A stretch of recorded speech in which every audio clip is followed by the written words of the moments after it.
करायचंय.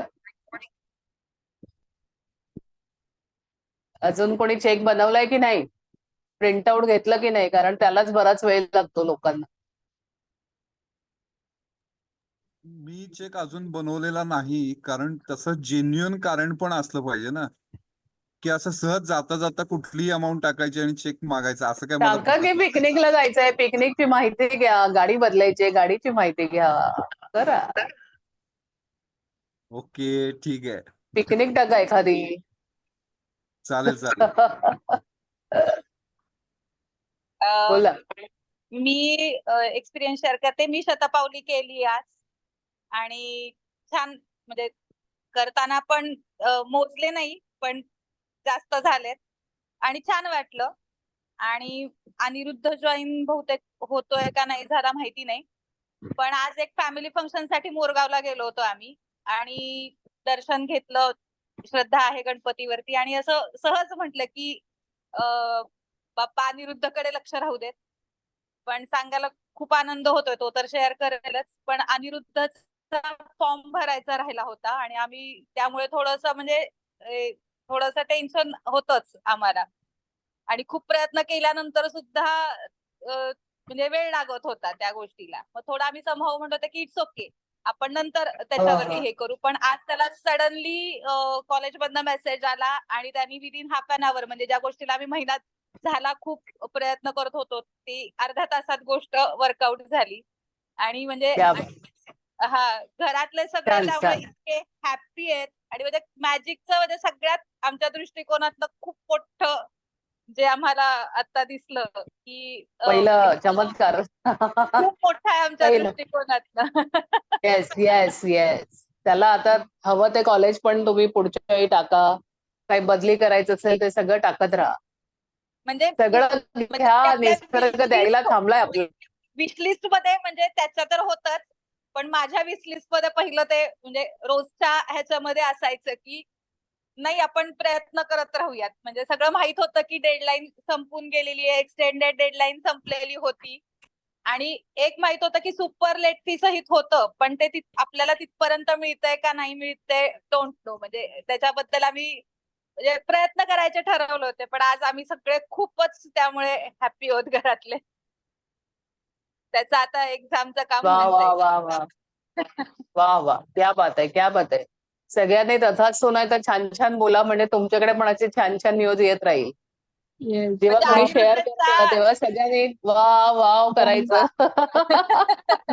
ऍक्च्युली खूप म्हणजे आपल्याकडे पण ते येतं. हो हो, तुम्ही कोणाला चांगलं म्हटलात आपल्याकडे पण ते येतं, कारण तुम्ही त्याला हे देताय ना चांगल्या गोष्टीचं. काय म्हणतात, ब्लेसिंग.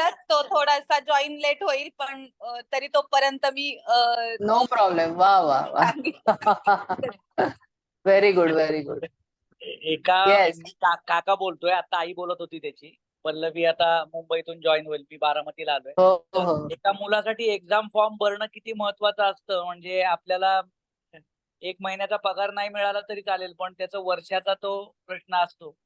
आणि नेमकं काही कारणाने आम्ही त्या कारणातही गेलो नाही आणि निगेटिव्हिटी मध्येही गेलो नाही. थोडी चिडचिड झाली आईची त्याच्या की फॉर्म भरायचा राहिला येते. म्हणलं ठीक आहे, हेही असेल कदाचित महाराजांच्या मनात. यावर्षी त्याला परीक्षा द्यायची का नाही त्यांनी ठरवलं असेल, आपण मान्य करूया. आणि युनिव्हर्सला आपण त्याबद्दल दोष देण्यापेक्षा आपली आपली इच्छा प्रकट करत राहूया. आज त्याचा फोन आल्यानंतर पण फार उरळून जायला नाही झालं, पण खूप समाधान झालं. म्हणजे आंतरिक समाधान जे म्हणतो ना आपण की येस येस, ते प्राप्त झालं. कारण त्याच्या दृष्टीने फॉर्म भरणं हे अहम होतं खूप. तर त्याचं अनन्यसाधारण महत्व होतच. हो, मला माहिती आहे. माझा मुलगा पण 12वी झाल्यावर आम्हाला पण त्या सगळ्यांना आम्ही गेलोय, पण त्याला 3-4 वेळेला एकच कॉलेज आलं आणि त्याला म्हटलं आता बाद झालं, दुसरीकडे जाऊ दे.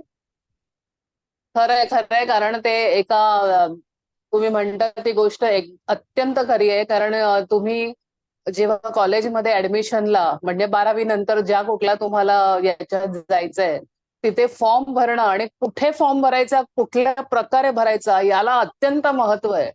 आणि तिथे जो चुकला तो गेला, असं आम्हाला आमच्या त्या क्लासमधनं एका सरांनी सांगितलेलं. आणि त्यांनी सांगितल्याप्रमाणे म्हणजे ते इनडायरेक्टली ते सर आमच्या समोर आले आणि त्यांनी सगळं करवून घेतलं आणि परफेक्ट झालं. कम्प्युटर सायन्स का कम्प्युटर इंजिनिअरिंग घेता घेता तो AI ला गेला डायरेक्ट, आर्टिफिशियल इंटेलिजन्सला. कारण मला ते माहिती आहे, कारण माझ्या मुलाच्या बाबतीत ही घटना घडलेली आहे की तुमचं काही लेट झालं की किती तुम्हाला काय काय होतं. पण एक आहे की तुम्ही स्टेडी राहिलात आणि तुम्ही सगळे त्याच्या बाजूने होतात. येस, पॉझिटिव्ह नाही. राहण्याने किती चांगले चांगले अनुभव आपल्याला येत आहेत. सगळ्यांना वेगवेगळे अनुभव येत आहेत. आणि इथं असलेल्या हो. सगळ्यांचे धन्यवाद. एकत्र आपण प्रयत्न येस. करतोय. आपण पहिलं तीराला पोहोचणार. रादर पोहोचलोय. येस येस जादूच्या भाषेत आपण पहिलं तीराला पोहोचलोय. आपल्याला फक्त येस येस. डोळे उघडून व्हेरी ते गुड. अनुभवायचे. खूप छान. बघा, सगळ्यांनी पॉझिटिव्ह राहा. त्यांच्या घरात तर 3-4 एक्सपिरियन्स आले वेगवेगळे. म्हणजे तुमच्या ह्याच्यापासून त्यांना एक्सपिरियन्स येत आहेत. बऱ्याच मला येत आहेत. छान छान अनुभव आपल्याला येत आहेत. आणि ही सारी कसली मेहरबानी आहे तर कृतज्ञता. काय करायचं आपल्याला? काही नाही करायचं. ना उपास, ना तापास, ना नवस, ना देवाला एखादा हे द्यायचे लाच, बाबा नारळ घे तुला आणि माझं हे काम होते, ते पण नाही. आपल्याला सिंपल आणि सिंपल आपल्याला कृतज्ञता व्यक्त करायची. किती सोपं आणि सरळ साधन आपल्याला मिळालंय. खरं तर आपल्या सगळ्या हिंदूंच्या ज्या बायबल किंवा गीता किंवा जे पुराण आहे, या सगळ्यात हे सगळ्याचं महत्व सांगितलेलं आहे.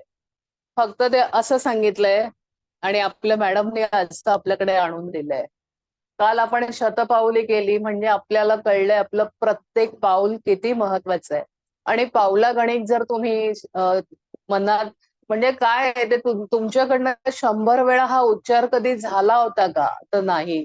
आपल्या डोक्यात सुद्धा ही गोष्ट नसेल कधी. म्हणजे असं नाहीये की आपल्या पूर्वजांना पण माहिती नव्हतं, पण ते हळूहळू काहीतरी बदल होत आपल्यापर्यंत पोहोचतं. म्हणजे ध चा मा होतो तसं आपल्याकडे गडबड झाली, मग काही लोकांनी ते दाबून ठेवलं. असो, पण आता आपल्या समोर सगळं पुस्तक आपल्याकडे ओपन आहे, सगळं भांडार उघडलेलं आहे. आपल्याला फक्त घ्यायचंय. तुम्ही सधन असा, तुम्ही गरीब असा, तुम्ही कसेही असा, तुम्हाला जे हवंय ते तुम्हाला मिळवायचंय. तुमच्याकडे सगळं आहे असं समजू नका. असलं तरी तुम्हाला काहीतरी, तुम्ही जर युरोपला गेला असाल तर अजून स्वित्झर्लंड राहिलेलं आहे, नॉर्वे राहिले, असं कितीतरी आहे. इव्हन नुसतं भारत फिरलं तरी इतक्या अप्रतिम जागा आहेत. यासाठी आपण आपल्या भारत भूमीला सुद्धा धन्यवाद द्यायला हवेत. आम्ही जेव्हा वेगवेगळ्या ठिकाणी कामं करतो तेव्हा अशा एक एक गोष्टी असतात. साधी आपली झूम मीटिंग आहे, आम्ही त्या झूम मीटिंगसाठी 100च्या वर ग्रॅटिट्यूड लिहिलेत.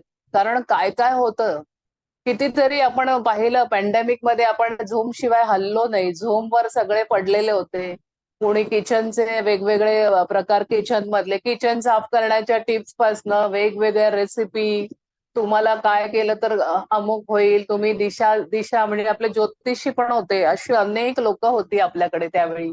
आणि आपल्याला सगळ्यांकडे एक एक मोबाईल आहे आपल्या हातात. आपण सगळे वेगळं. आई बघत होती रेसिपी, मुलगी बघत होती टाइमपास, वडील बघतात काय डॉक्टरचं काय आहे का, कुठलं औषध घेतल्याने मला हे होणार नाही वगैरे वगैरे. आणि आजच माझ्या समोर असा एक व्हिडिओ आला की तो स्कॅन्डलच होता. करोना सुद्धा कोणीतरी ठरवून, कारण करोनाच्या आधी हे सगळं जे आपला बाजार होता, म्हणजे आपण शेअर बाजार वगैरे एकदम स्थिर होता आणि चांगला चाललेला होता. तेव्हा कोणाला तरी खुमखुमी आली, कारण वरखाली केल्याशिवाय त्याच्याकडे पैसे येणार नव्हते. तर त्याला एक कोणीतरी जबाबदार, आणि हे सगळं स्कॅन्डल केलंय त्यांनी तिकडे चायनाला काहीतरी घोटाळा करून त्यांना सांगून हे सगळं पसरवलंय. असे अनेक घोटाळे होत राहतात, होत आहे. आपलं मुंबईचं पहिलं जेवण हे चपाती आणि भात नव्हता. आपलं जेवण होतं ज्वारीची भाकरी. म्हणजे तुम्हाला आठवत असेल तर मुंबई हे बंदरच होतं, म्हणजे पाणथळ जागा होती. इथे काय असायचं, तो गहू हा जो आहे गहू. आता कृतज्ञतेच्या गोष्टी किंवा गप्पा आपण मारतोय, पण तुम्हाला हे माहित आहे का की गहू हा आपलं नाहीच आहे, गहू आहे पंजाबचा. पण त्याच्याच मध्ये सुद्धा म्हणजे हे सगळे जे असतात ना, औषधांचं चाललंय किंवा काहीही, गहू हा आपला बेसिक मुंबईचं धान्य नाही, आपलं ज्वारी आहे. आणि तो तिथं त्यांनी इतकं उत्पादन घेतलं, इतकं तिथे त्यांनी काय काय टाकलं, तिकडे फर्टिलायझर टाकलं आणि गव्हाची पण वाट लावली आणि जमिनींच्या सुद्धा वाट लावल्या. तुम्हाला बऱ्याच जणांना माहित असेल सुद्धा किंवा नसेल सुद्धा की हल्ली डायबिटीज झाल्यावर पहिल्यांदा डॉक्टर आत्ता म्हणजे आधी नव्हते सांगत पण आता सांगायला लागलेत की गहू आणि तांदूळ सोडा, नका खाऊ. तुम्हाला माहिती आहे का की एक अशी ट्रेन आहे, एक सिनेमा आला होता इरादा म्हणून नासिरुद्दीन शाह यांचा. पंजाबने इतकं फर्टिलायझर त्या गव्हात टाकलं, इतकं टाकलं, पण त्यांच्या हे लक्षात नाही आलं की आपण सुद्धा तेच खाणार आहोत. मी हे तुम्हाला एक उदाहरण देते कृतज्ञतेचं. तुम्हाला माहित आहे का की पंजाब मधनं एक ट्रेन निघते, ती डायरेक्ट आंध्राला जाते. त्या अख्ख्या ट्रेन मध्ये साधारण किती लोक बसतात मला नाही आयडिया आहे, पण अख्खी ट्रेन कॅन्सर पीडित लोकांनी भरलेली असते. आणि आंध्राला का जाते तर तिथे कॅन्सरवर इलाज करण्यासाठी एक फ्री हॉस्पिटल आहे. मग ही दैवाची लीला म्हणायची की काय म्हणायचं की तुम्ही केलेल्या कर्मांच्या पापांची फळं. तर असं पण घडतं आणि तिथून एक ट्रेन रोज निघते, ती आंध्रला जाते. अख्खी ट्रेन कॅन्सर पीडित लोकांनी भरलेली आहे. कदाचित तुम्हाला साक्षी मॅडमनी सांगितलेलं असेल किंवा नसेल, मला आयडिया नाहीये की पूर्वी जे ऋषीमुनी होते त्यांना अनेक वर्ष लागायची ध्यान करायला. वर्षानुवर्ष ते बसून राहायचे श्वासांच्या जोरावर, काही खाता न पिता, आणि ते ध्यान करायचे. पण तेव्हा पृथ्वीचं जे हे आहे वातावरण आहे ते तितकं म्हणजे आपण म्हणतो ना 2G 4G 5G आणि 7G. तर आपण आता 7G 4Gच्या पुढेच निघालोय, 5Gच्या पुढेच आलेलो आहे. त्यामुळे तेव्हा त्यांना जी 300 वर्ष लागत होती ध्यान करून ध्यानी बनायला, त्याची आपल्यासाठी आता गरज नाही. पृथ्वीचं सगळं वातावरण बदललंय त्यामुळे आपल्याला लवकर ध्यान लागतं. म्हणजे आता परवाच साक्षी किंवा राधिका आपल्याला म्हणाल्या होत्या की आम्ही भरभर ध्यानात पोहोचलो पण आणि लगेच ध्यान लागलं. आणि अजून मला असं म्हणायचंय की तुम्हाला 2030 साली जवळजवळ बरेच लोक ध्यानात येणार आहेत, म्हणजे बदलणार आहेत. आणि त्याची ही सुरुवात आहे आपल्यापासूनच.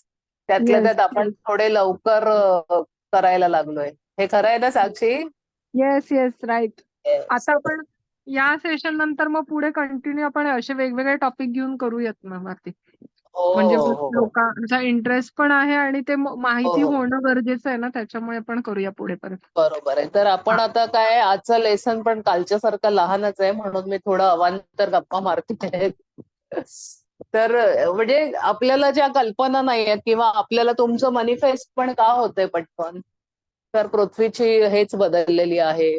आपण आता 5G आणि 7G मध्ये पोहोचलेले आहे आणि आमच्यापेक्षा जे सिनियर मास्टर आहेत ते आणखी पुढच्या जीवर आहेत, ते आणखी पुढे गेलेले आहेत. तर आपणही जर सिम्पली म्हणजे आपल्याला काय जाऊन हिमालयात जाऊनच हे करायचंय जरुरी नाही. आपण आता उलट असं मी कुठल्या तरी पुस्तकात वाचलंय, जो संसारात राहून ध्यानी असतो तो अजून ग्रेट असतो. तो आपण सगळे ध्यान करताय, आपण सगळं ऐकून घेताय, ते पण तुमचं ग्रेटपणाचं लक्षण आहे. तर आता जे आपण शतपावली केली किंवा आपण एक यादी केली,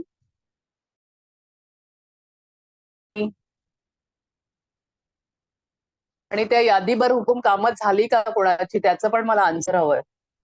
माझं सांगते अनुभव की मी यादी केली आणि प्रॉब्लेम असा होता की मला ते काम व्हायचं होतं, म्हणजे त्याचं प्रेशर होतं आणि मी प्रेशर होतच एका कामाचं, म्हणजे एक द्यायचे होते ड्रॉइंग वगैरे ते. आणि मी आपली ती यादीप्रमाणे चालले की मला हे हे हे ह्याच्यातनं रिलॅक्स व्हायचंय.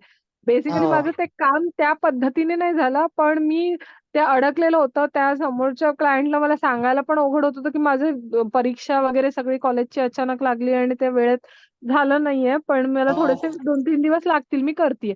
मग मी त्यांना तसा मेसेज केला. त्यांनी एवढा रिलॅक्स मेसेज टाकला मला की no it's okay, take your time वगैरे.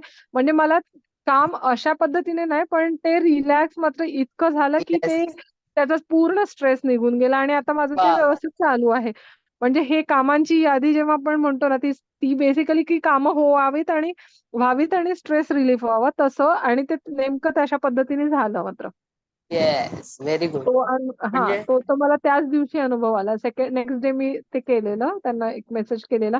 म्हटलं बघू तरी आता झालंच नाहीये, पण ट्रिप एकतरी हे करूयात. पण ते व्यवस्थित झालं आणि रिलॅक्समध्ये म्हणजे माझं आता पुढे मी सुरळीत चालू आहे माझं असं. वा वा. थँक्यू. तर असंच तुम्हाला यादी करत राहायची आहे. एक दिवसाचं होमवर्क असला तरी तुम्हाला त्यातनं काहीतरी शिकवलं जातंय इनडायरेक्टली, की तुम्ही काही गोष्टी जर आपण कधी कधी लक्षात नाही राहत किंवा आपल्याकडे इतकी डोक्यात कामं असतात, आज काय हे झालं, आज काय तेच झालं, तर एक छोटीशी डायरी ठेवा, सगळी कामं लिहून ठेवा. तुमचं एखाद्या एरियात जाणं झालं तर त्या एरियात आपल्याला काही घ्यायचं होतं का, तो पटकन दारी काढली, तुम्ही पाहिलं. ह्या सुद्धा टिप्स तुमच्या कामाला आणि तुमच्या चतुराईसाठी कामाला येणार आहेत. तर आपण पावला पावलाला म्हणजे आपण एक पाऊल टाकलं थँक्यू म्हणालो, दुसरं पाऊल टाकलं थँक्यू म्हणालो, तिसरं टाकलं थँक्यू म्हणालो, चौथं टाकलं थँक्यू म्हणालो. आता मला फारसा कधी कधी वेळ मिळत नाही, पण मी सोमवारी देवळात जाते तेव्हा मी उतरताना चालताना थँक्यू म्हणते. आणि मग तिथून परत येताना पण जेवढा वेळ लक्षात राहील, एखादं दुसरं काहीतरी गडबडीत विसरले आणि काही घ्यायला गेलो तर विसरले की विसरले. पण जितका वेळ आपल्या लक्षात आहे, जेव्हा जेव्हा आपल्या लक्षात येतं की अरे आपल्याला थँक्यू म्हणायचंय, तुम्ही आंघोळीला बाथरूम मध्ये गेलात तरी त्या वस्तूंना हात लावून सुद्धा थँक्यू म्हणू शकता. Thank you mirror, thank you handle, thank you shower, thank you geyser.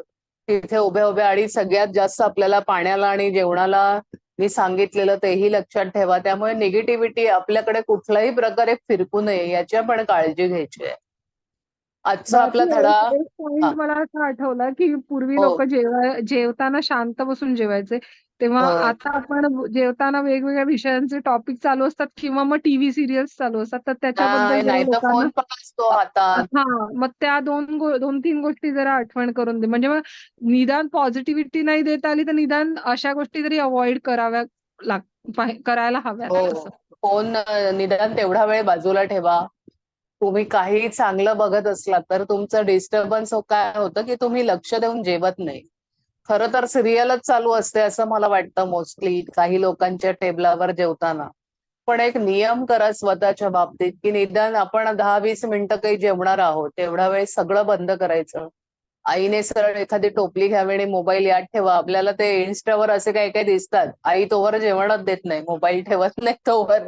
असं तुम्ही काहीतरी करा. थोडी तुमच्याही आयुष्यात मजा आणा, मुलांच्याही आणा.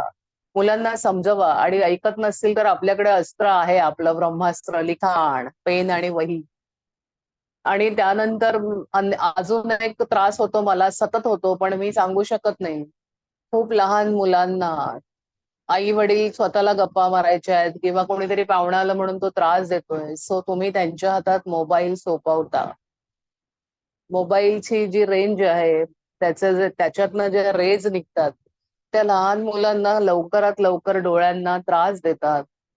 त्यांचं कधीतरी विजन बदलतं. तुम्हाला माहितीये का, पुस्तक आहे ना आपण वाचतो, ट्रेन तशी अशी फार डगमगत नाही, तर हे ट्रेनमध्ये वाचू शकतो, पण तुम्ही बसमध्ये, कारमध्ये जर तुम्ही पुस्तक वाचायला गेलात तर डोळ्यांची बुबुळं अशी हलतात आणि विनाकारण आपल्याला त्रास होतो.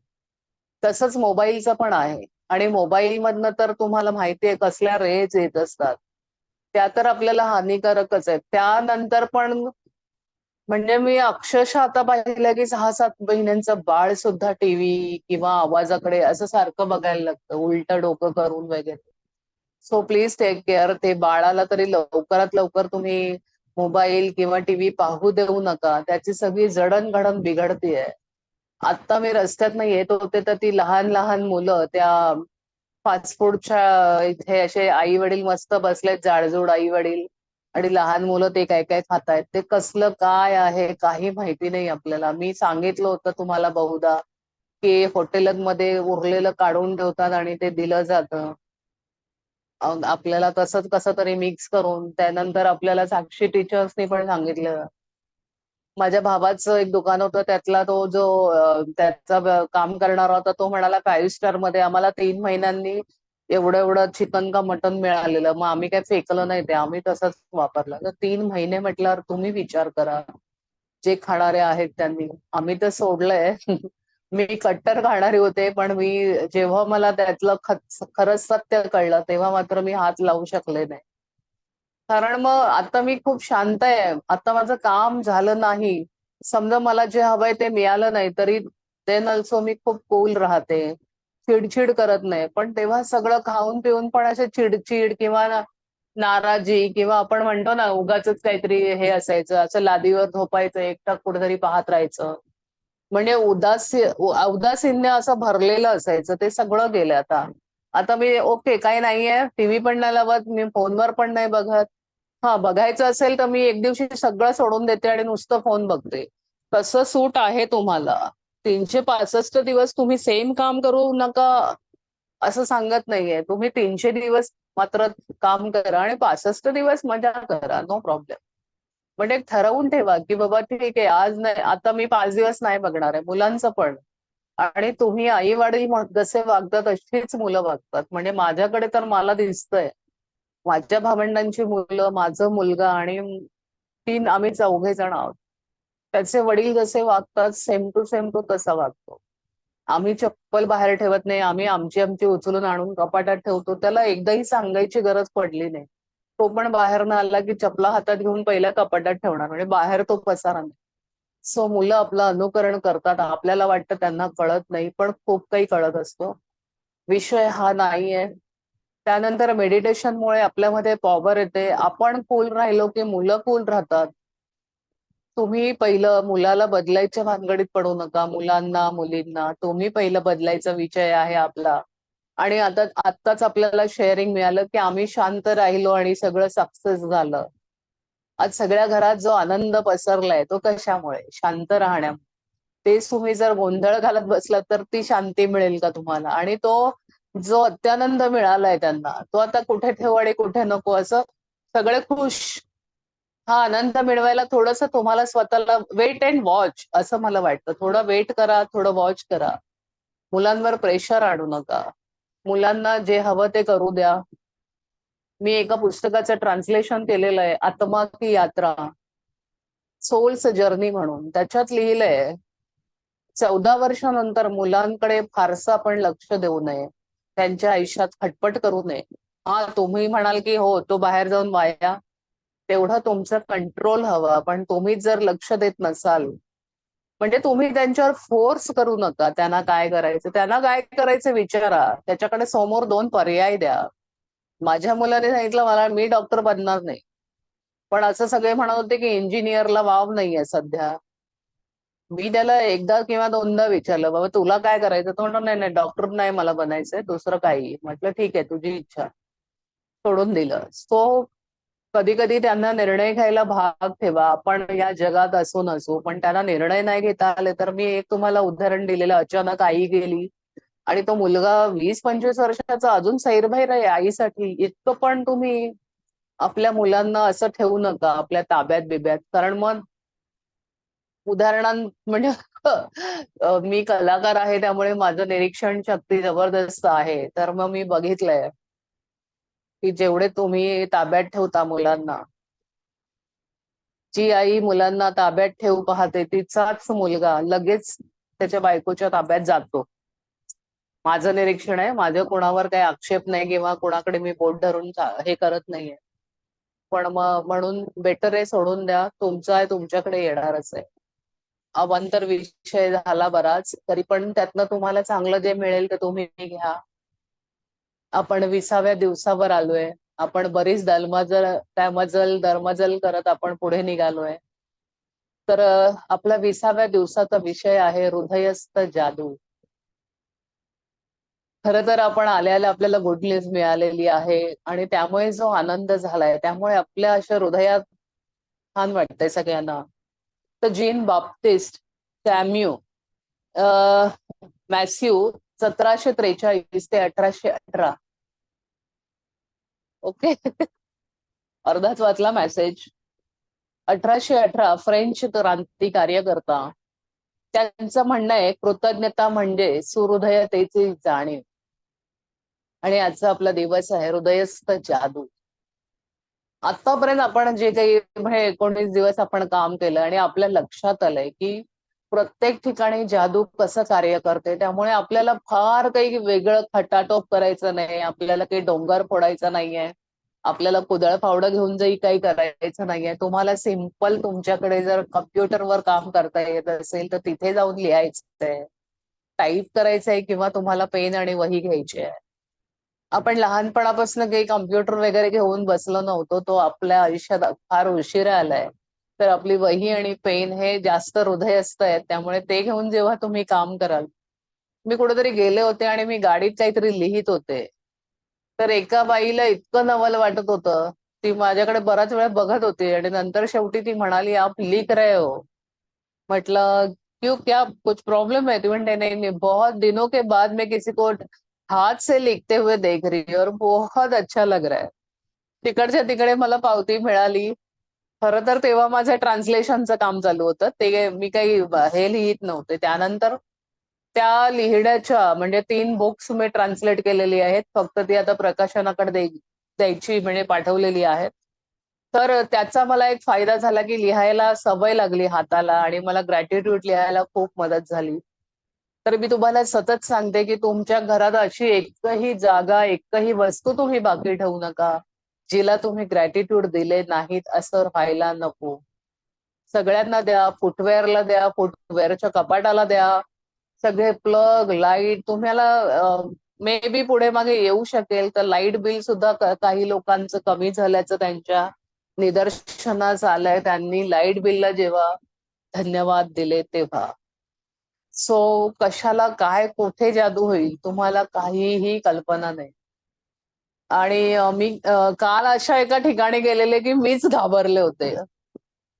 माझ्या मैत्रिणीने नवीन पार्लर खोललंय आणि तिने मला बोलवलं होतं आणि तिने मला एक ट्रीटमेंट दिली लेझरची. ते जेव्हा सुरू झालं तेव्हा कालवा झाली. म्हटलं आपणच आपल्या शरीराला काहीतरी त्रास देतोय का. सो मी फुल करेपर्यंत मी थँक्यू माझ्या स्किनला करत राहिले आणि ती मला म्हणाली की कदाचित लाल वगैरे होईल. तर म्हटलं नाही नाही असं काहीच नाही होणार मला. आणि मी तेवढा वेळ जेवढा वेळ ती काही करत होती तेवढा वेळ मी मनातल्या मनात प्रत्येक मशीनला, लेझर मशीनला सगळ्याला थँक्यू केलं. म्हणजे घाबरायचं पण नाहीये मला. पण म्हटलं हे मी कशाला करते, काय गरज आहे याची, असं थोडंसं जाणवलं. पण म्हटलं नाही नाही काही नाही भारती, कूल डाऊन म्हणून मग मी त्या मशीनला थँक्यू केलं आणि मनातल्या मनात मला स्वतःला थँक्यू माझ्या स्किनला थँक्यू करत राहिले. आणि ते सही सलामत पार पडलं आणि तिथून आतापर्यंत काहीही झालेलं नाही. Thank God. म्हणजे हा सुद्धा थँक्यूचा एक मी अनुभव घेतलाय की तिने मला सांगितलेलं की कदाचित असं लाल होण्याची शक्यता आहे. ते असं लालसरपणा येतो ना कधी कधी, पण तसं काही झालं नाही. Thank God. फक्त थोडस म्हणजे अजूनही आपलं पुढे मागे होऊ शकतं त्याचं ते उदाहरण आहे. तर आता सगळं आपल्या शरीरातलं कोणतं महत्वाचं असा पार्ट आहे जो 24/7 काम करतो आणि जो नसेल तर आपणही या जगात नसू. व्हेरी रेअर केस मध्ये काही लोक परत येतात. तर आहे आपलं हृदय. आणि 20व्या दिवसाच्या जादूच्या धड्याचं नाव आहे हृदयस्थ जादू. आतापर्यंत आपल्या लक्षात आलं असेल की कृतज्ञता व्यक्त करण्याच्या जादूच्या कोणत्याही कृतीमध्ये मुख्य उद्देश ती भावना तुम्हाला आत म्हणजे मनात तीव्रतेने जाणवणं खूप महत्वाचं असतं ना. याचं कारण म्हणजे तुमच्या मनात जेव्हा तुम्ही कृतज्ञतेची भावना जास्त प्रमाणात व्यक्त करता तेव्हा बाहेरच्या जगातील ज्या गोष्टींबद्दल कृतज्ञता व्यक्त करायची आहे त्यामध्ये देखील वाढ होते. तर दीर्घकाळ कृतज्ञतेचं आचरण केल्यानंतर ती हृदयात खोलवर रुजलेली जाणवते. मात्र आजच्या जादूच्या कृतीमुळे तुम्हाला त्या पातळीवर पोहोचण्यासाठी नेहमी जेवढा वेळ लागतो त्यापेक्षा ते तुमचे वेळापत्रक कोलमडून पडणार आहे. हृदयस्थ जादूची कृती ही तुमच्या घरातील किंवा मनातील कृतज्ञतेबाबतची खोली वाढवण्यासाठी तयार केलेली आहे. तुमचं म्हणजे त्यासाठी तुमचं मन हृदयाच्या क्षेत्रावर एकाग्र करावं लागेल आणि आभारी आहे हे जादूचे शब्द जाणून घेऊन उच्चारावे लागतील. वैज्ञानिक संशोधनात दिसून आलंय की तुम्हाला व्यक्त करत असताना ज्यावेळी तुम्ही हृदयावर लक्ष केंद्रित करता तेव्हा लगेचच तुमचं हृदय जास्त नियमितपणे आणि एकतानतेनं कार्य करू लागतं आणि त्याचा परिणाम म्हणजे तुमची रोगप्रतिकारक शक्ती आणि आरोग्य सुधारण्यामध्ये देखील होतं. यावरून तुम्हाला हृदयस्थ जादुई शक्तीची काय ताकद आहे याची कल्पना येईल. पहिल्यांदा ही कृती करताना तुम्हाला थोडासा सराव करावा लागेल, पण असा प्रयत्न करणं फायद्याचंच ठरेल. कारण काय तर दरवेळी जेव्हा तुम्ही ही कृती कराल तेव्हा तेव्हा कृतज्ञता करण्याचं प्रमाण तुमचं वेगानं वाढत जातं, हेही तुमच्या लक्षात येईल. हृदयाच्या जादूची कृती करताना तुमचं मन एकाग्र करा आणि तुमचं लक्ष हृदयाच्या क्षेत्रावर केंद्रित करा. तर तुम्ही तुमच्या शरीराच्या आत चित्त एकाग्र करता की बाहेर यानं काही फरक पडत नाही. तुम्ही डोळे मिटून घ्या, कारण त्यामुळे तुमचं मन हृदयावर केंद्रित करणं सोपं जातं. त्याच वेळी मनामध्ये आभारी आहे हे जादूचे शब्द उच्चारा. काही वेळा तुम्ही याचा सराव केला की तुम्हाला डोळे मिटायची देखील गरज पडणार नाहीये. पण तुम्ही जेव्हा डोळे मिटता तेव्हा तुम्हाला जास्त कृतज्ञता वाटते, असा सर्वसाधारण नियम आहे. कारण जेव्हा डोळे आपण मिटतो तेव्हा आपल्याला वेगवेगळे आवाज जास्त मोठ्या प्रमाणात ऐकू येतात. आपल्याला मी सांगितलेलं आहे, ओशोंनी पण आपल्याला जेव्हा तुमचं मन केंद्रित होत नाही, तुमचं लक्ष विचलित असतं, तेव्हा त्यांनी सांगितलंय डोळे बंद करा आणि कानांनी ऐकण्याचा प्रयत्न करा.